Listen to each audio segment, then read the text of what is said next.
Olá, pessoal, tudo jóia? Tudo bem com vocês? Espero que sim. Vamos iniciar o nosso segundo bimestre falando um pouquinho sobre termoquímica e cinética aqui. Hoje, o principal objetivo da nossa aula é observar, nesta unidade 2, a energia e as transformações da matéria, a rapidez das reações químicas e a, os fatores que afetam a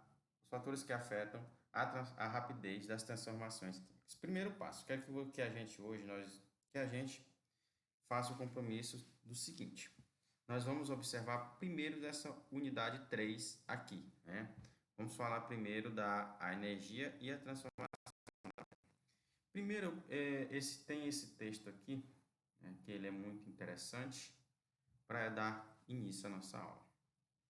Se vocês observarem, né, às vezes nós damos atributos a alguns objetos ou até mesmo quando vamos ao mercado na hora de escolher uma fruta.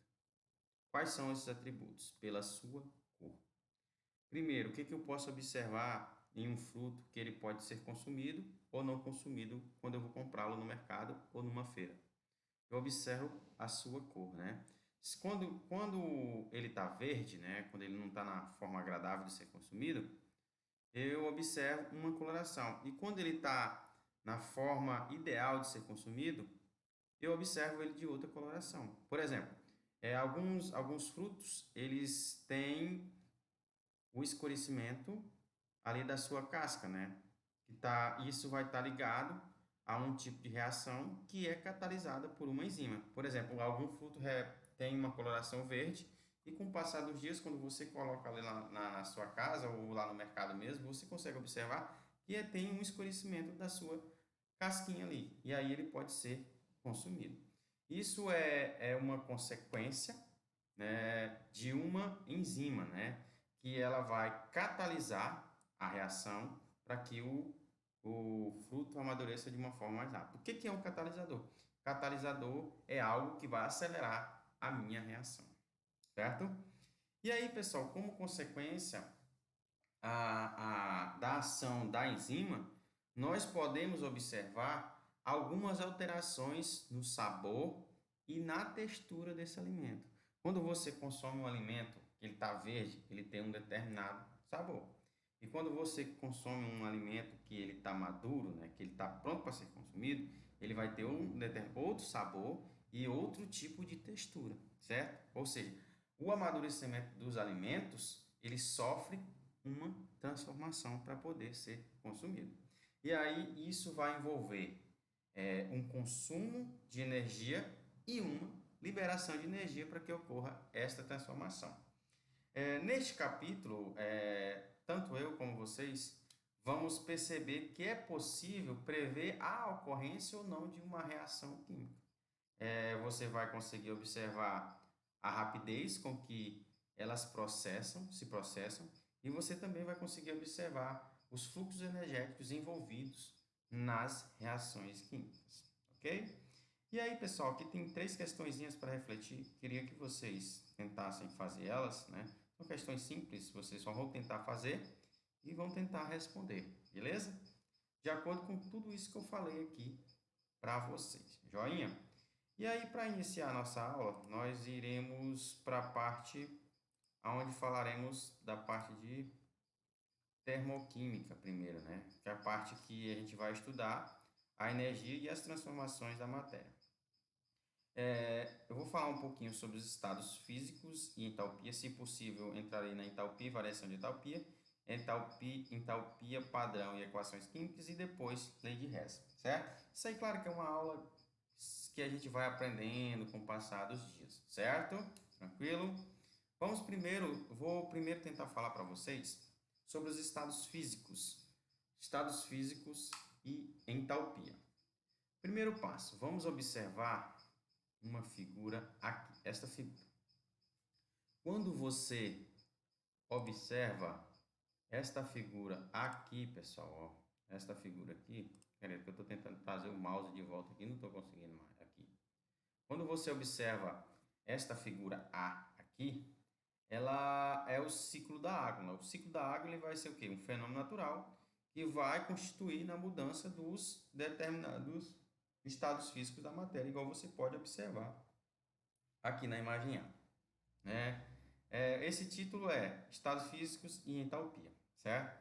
Primeiro, antes de iniciar nosso conteúdo, é de suma importância que vocês observem essa figura e tentem falar o que vocês entenderam dela, certo? É legal que você anote no seu caderno o que cada coisa está acontecendo, beleza? Vamos lá. Primeiro, vamos observar daqui. Vamos começar desse lado. Eu tenho aqui a chuva, né? Aí da chuva eu tenho a enxurrada. E aqui com essa enxurrada eu tenho a penetração aqui dentro, que vai ter uma água gravitativa, certo? Essa árvore vai absorver a água também, né? Não é que vai absorver, ela vai absorver a água. E aí, através dessa absorção dessa água, ela vai evaporar através da umidade da vegetação. E aí a água que passou direto aqui, né, que é claro que a árvore ela não consegue absorver toda a água, né? E aí essa água vai descer aqui para o rio, né? E dentro desse rio, com o passar dos dias, essa vai acontecer a evaporação que vai favorecer a formação das nuvens. E aí a água vai estar onde? Essa água que está aqui no rio, ela também pode, da água gradativa, ela vai para o rio também, lá além da enxurrada, ela vem aqui e aí ela vai também entrar no lençol freático, né? E aí esse lençol freático está aqui, né, fazendo com que vamos dizer assim, que auxilie na produção de água das nascentes, certo? E aí, pessoal, o que vocês podem observar é o seguinte aqui. A árvore, né? A árvore, ela vai transpirar e vai liberar, né? Liberar algum tipo de energia. E a água retida no solo, ela vai penetrar para o lençol freático, né? E aqui vai encontrar o lençol freático. E aí vai haver uma infiltração. Por aqui assim também vai encontrar o lençol freático, né? E aí vamos ter evaporação na queda, né? E também vamos ter a evaporação da umidade do solo. E aí aqui a gente vai ter as nascentes que são geradas através do lençol freático. E aí quando eu tenho essa evaporação aqui da umidade do solo, essa evaporação ela vai favorecer na formação das nuvens. E aí eu vou ter as águas dos oceanos também, que vai evaporar e favorecer a formação das nuvens, certo? Vocês observaram que é um ciclo aqui, né? Um depende do outro, né? Claro, pessoal, isso aqui é um esquema simplificado do ciclo da água, né? E aí eu tenho uma pergunta para vocês. O que é evaporação? O que isso está relacionado? O processo de evaporação da água, pessoal, ele está relacionado com a energia térmica propagada pelo Sol, que incide na Terra, né? Dependendo da quantidade de energia que o Sol incide na Terra, a água vai evaporar mais rápido ou ela vai evaporar de uma forma bem lenta, né? Para que esse processo, né, de evaporação ocorra, é necessário a absorção de energia, né? Essa absorção de energia é através da luz solar. E aí, pessoal, através da evaporação, né, da evaporação da água que tem aqui, por exemplo, aqui tem um rio, tem os oceanos, através dessa evaporação da água, há a formação das nuvens, que é explicada pela condensação, aonde qual ocorre a liberação de energia. Só voltando. Pessoal, o processo de evaporação é toda a energia térmica que é propagada pelo Sol e que incide a Terra. Para que esse processo ocorra, é necessário a absorção de energia. E a formação das nuvens, ela é explicada pelo processo de condensação, em qual ocorre a liberação de energia. Para que ocorra a formação das nuvens, é necessário uma liberação de energia. Ok? Tranquilo até aí? Vamos lá.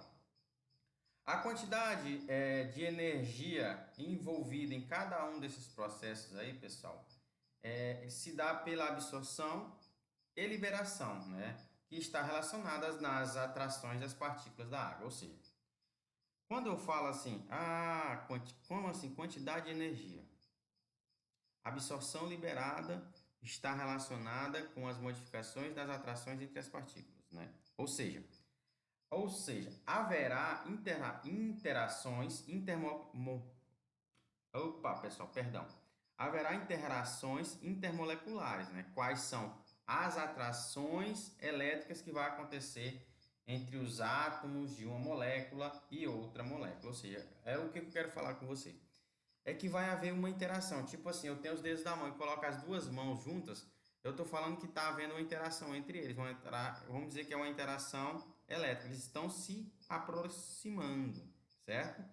E aí, pessoal, quando eu tenho essa interação intermolecular, eu vou observar a intensidade das ligações que vão determinar o estado físico da matéria. Como assim, professor? Estado físico da matéria? Líquido, sólido e gasoso. Aqui eu tenho a figura B, que ela vai representar os estados físicos da matéria, né? Eu tenho sólido, líquido e gasoso. Observe, o sólido ele vai estar bem rígido, né? Bem rígido mesmo. O líquido ele já vai estar um pouquinho as moléculas, essas bolinhas aqui, você pode observar que é as moléculas. E os gasosos, as moléculas elas vão estar em constante movimento. Aqui você pode observar a mudança de estado físico da matéria, né? Que está relacionada com a absorção de energia e liberação de energia. Se você olhar aqui, ó, do sólido para o líquido é chamado de fusão. E aqui ele está fazendo o quê? Absorvendo energia. Do líquido para o gasoso é chamado de vaporização. Para que o líquido se torne gasoso, é necessário absorver energia. Já o processo inverso, do gasoso para o líquido, é chamado de liquefação. E aqui, do gasoso para o líquido, está liberando energia. E do líquido para o sólido, é chamado de solidificação, também está liberando energia. Vejam só. Do sólido para o líquido, absorve energia. Do líquido para o gasoso, absorve energia. Sólido para o líquido, fusão. Líquido para o gasoso, vaporização. Do gasoso para o líquido, liquefação. Do líquido para o sólido, solidificação. E está liberando energia, ok? Pessoal, e aí vem a parte, né, em que a gente vai falar um pouquinho da vaporização. Quando vem, o que vocês lembram aí quando falamos de vaporização? Vaporização, pessoal, vai ser a passagem do estado líquido para o gasoso. Só você observar aqui, ó. Vaporização é a passagem do estado físico líquido para o gasoso. Como é que você observa vaporização no seu dia a dia? Você coloca uma panela lá de água, né, para ferver. E essa panela de água, quando você coloca para ferver, você consegue observar que a água vai estar borbulhando ali. E quando ela começa a borbulhar, você consegue ver a vaporização. E aí você consegue observar a mudança de estado físico, né? O que vai acontecer ali nos tipos de interações intermoleculares, né? As interações intermoleculares responsáveis pelo estado líquido têm sua intensidade reduzida, ou seja, no estado gasoso, a atração das partículas elas vão ser muito mais fracas. Por quê? Ó? Se você observar aqui, ó, no líquido, né, a atração aqui delas vão ser mais forte. Elas vão estar um pouco mais próximas, né? E quando você muda o estado físico aqui para gasoso, a atração delas, elas vão ser bem mais fracas, certo? Tranquilo até aí? Beleza, pessoal? E agora, pessoal, a gente vai observar a formação de interações intermoleculares no estado líquido, onde ocorre liquefação, né? Que é o gasoso para o líquido, né? Que é a liberação de energia. Vamos lá. No estado gasoso, o que vai acontecer? A atração entre as partículas que se formam é fraca e quase nula, igual eu falei para vocês. E já vem a formação das interações intermoleculares entre o estado líquido, do gasoso para o estado líquido, ela é chamada de liquefação. Observe, a gente vai trabalhar do gasoso para o líquido, onde é chamado de liquefação. Que também A liquefação, pessoal, é liquefação ou condensação, né? Que é a passagem do seu estado gasoso para o seu estado líquido. Ou seja, lembra lá que eu falei que as ligações, as interações intermoleculares no estado gasoso era fraca? Já no estado líquido, elas vão ser interações intermoleculares bem mais fortes, beleza? Agora nós vamos falar desse aqui, né? Da fusão, né? O que é a fusão, pessoal? Fusão é a passagem do estado sólido para o líquido, né? Por exemplo, o gelo. Gelo passando do seu estado sólido para o seu estado líquido é chamado de fusão. Aqui, pessoal, as interações que são responsáveis pelas interações intermoleculares são responsáveis na verdade, os tipos de interações responsáveis no estado líquido, elas vão se tornar, na verdade, pessoal, perdão, só para corrigir aqui, para não, ó, aqui ela vai ter uma bem, vamos dizer assim, que as interações aqui, elas vão ser muito fortes, porque elas vão estar muito próximas. E aí, quando elas saem do estado líquido, do estado sólido para o líquido, as ligações os tipos de interações intermoleculares, elas vão ser o quê, ó? Menos tensas, né? Elas vão ser menos tensas, ou seja, vai haver um enfraquecimento aqui o do líquido comparado com o sólido, né? As ligações elas vão ser bem fortes, né? E aqui elas vão ser mais, vamos dizer assim, menos intensa, né? Mais intensa, menos intensa. E aí a gente tem o processo de solidificação, né? Que é o processo inverso, né? Do líquido para o sólido. A solidificação ela é o quê? A passagem do líquido para o sólido. Por exemplo, eu coloco uma água para congelar na minha geladeira. Eu vou estar passando o líquido no meu congelador, né? Eu vou passar do líquido para o sólido. Isso é chamado de solidificação. E aí, pessoal, quando eu tenho as ligações do estado líquido aqui, ó, as interações, elas vão ser um pouco menos assim intensa, né? E já no estado sólido, igual eu já falei para vocês, as interações intermoleculares, elas vão ser muito intensas, ou seja, elas vão ser muito fortes. Beleza? Pessoal, na próxima aula a gente vai falar um pouquinho de termoquímica e processos endotérmicos e exotérmicos, beleza? Estudem essa parte aí que eu falei para vocês hoje, para a gente descer o sarrafo, beleza? Tranquilo? Tudo jóia? Um abração e obrigado.